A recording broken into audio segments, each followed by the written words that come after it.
Yeah, as I was getting ready to come and meet you, I had to realize it's been 40 years since I met Milton. And what I think is important to for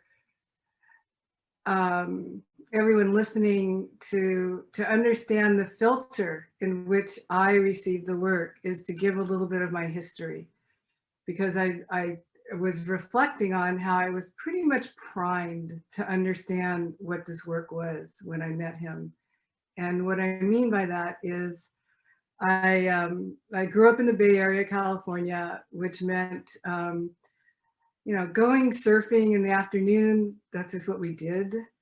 And it was the early 70s, where in the educational system, they were really doing the accelerated learning for those students that had the higher capacities.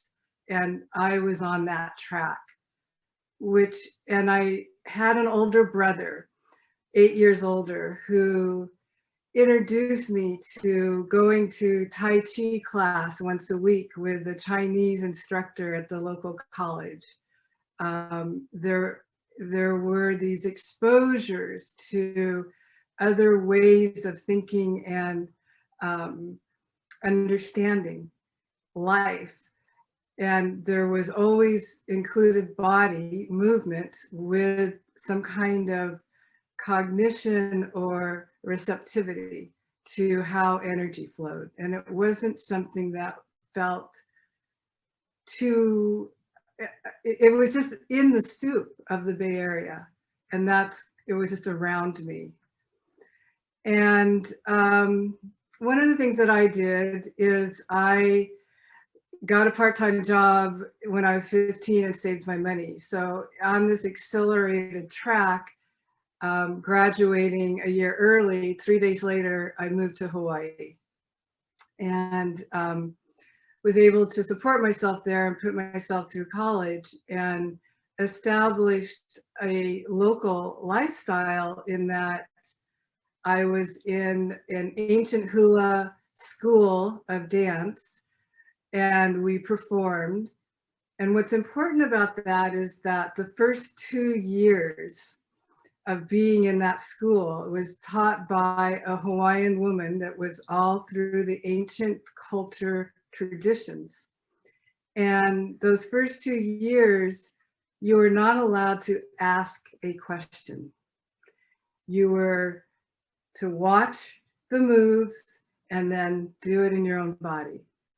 And so for 2 years, I realized I'm an immersive type of learner, right? But it was 3 times a week in her school, being there and absorbing other than just cognitively, right? And getting it through my body. And I was young, right? I started when I was 17, and it was those formative adult years where the value of really learning something that way, not coming in and going, I have to understand it, but to go, what am I really seeing and feeling? And how do I bring that and move that in my own body with that expression? So the way I supported myself was teaching scuba diving. And why I loved teaching scuba diving, not just because it's in the ocean and the adventure of it, but this is how weird I am. So this is why I'm sharing this, so you'll understand. But for me, it was such a joy to have, and it was tourists that I mostly taught, and they would come over, and of course they're used to the way they are, who they are, and how they are in the world, and then they're in paradise, right? And now they're learning to use the equipment so they can dive. And once they got into this environment under the water where it was no longer the words they could use, they had to come into this other part of themselves to truly relate. That would just satisfy my heart so much. So this is why I loved teaching scuba diving.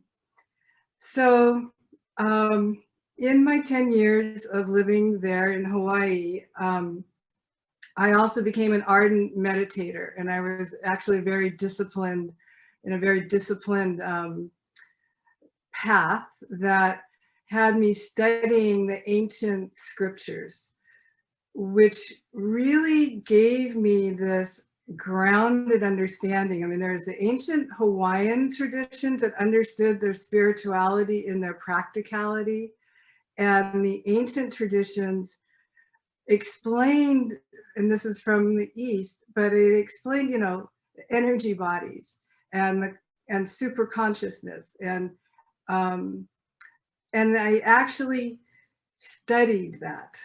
So there was this cognition. So here I am. It's after it was about in my end of my 5th year of teaching scuba diving, and I'm realizing that, you know, I'm still very young, but this is not a career that I'm going to want to sustain. And my brother, my brother who's 8 years older than I am, calls me up from Santa Cruz, California, and he says, "Sister, I just took this 3-day training. I don't even know what to tell you it is. I don't know how to tell you what it is, but the guy is right there. He's right there. You've got to go meet him." And he said, "All I can tell you is that it's like, I just feel like I'm moving all the time with this love pouring through me." And I'm like, "Okay, that's good enough for me. Yeah, what's his name? Where do I go?" And it turned out that Dr. Trager was scheduled to give a demo in the next couple of weeks. So I show up at this official demo, and at the time he's probably about 73 years old. And it's a large, big boned man that's there as the client, who's scheduled for knee surgery. And he got on the table and he could see he's in a lot of pain. So I'm watching this 73-year-old kind of leprechaunish man kind of dance around the table, and I'm in the feeling. There's this movement, there's this wave of movement between what's happening with the client on the table and with this dance that Dr. Trager's doing. And I'm watching this, and I'm watching the person on the table, you know, just move out of where he started from and more relax and open. And I think to myself, hey, that's what I like seeing in my scuba diving clients, but he doesn't need an ocean to make that happen. This is a little more convenient. And then the session ends, and here's a 73-year-old man, and he's like lit up. I mean, he's glowing. He looks like a 5-year-old, right? He's just like, and he's walking around with the guy, and the guy's walking with no pain at all, completely no issue in the knee. And then Dr. Trager looks at him with this glowing radiance and says, "I just learned from you." And that was it for me. I thought, okay, he's been doing this for over 50 years. He's still learning, and he gets this excited about it. It was like, I think I was just ready. And so I had that great fortune of getting to receive a few sessions from him there in Hawaii, taking my beginning training there. So it gave me that opportunity to, you know, to do my 30 bodies in 30 days in a community that was of meditators, and where this spiritual path really was about bringing in the body, right? It's like, so I'm, you know, integrating this. And it turns out that if I want to continue and actually do this, I have to go to California to get certified, to go through the whole credentialing. And it happens to be in the area where my parents still live. And so, okay, I'll move back to California, do that, and then come back to Hawaii. I moved back with that intention. I'm in the middle of getting the credentialing, and Dr. Trager and Emily decide that it's too much for them to go back and forth Hawaii, California, and decide to move to California. And so I think, well, then I'm going to stay. And so what I did is pretty much, I was kind of in a mission, and this is what my mission was. I felt that life was having me come back to the Bay Area to bring the aloha spirit to people in California. And in those 10 years that I'd been gone in the Bay Area, it went from the Valley of Heart's Delight, a valley of orchards, to Silicon Valley.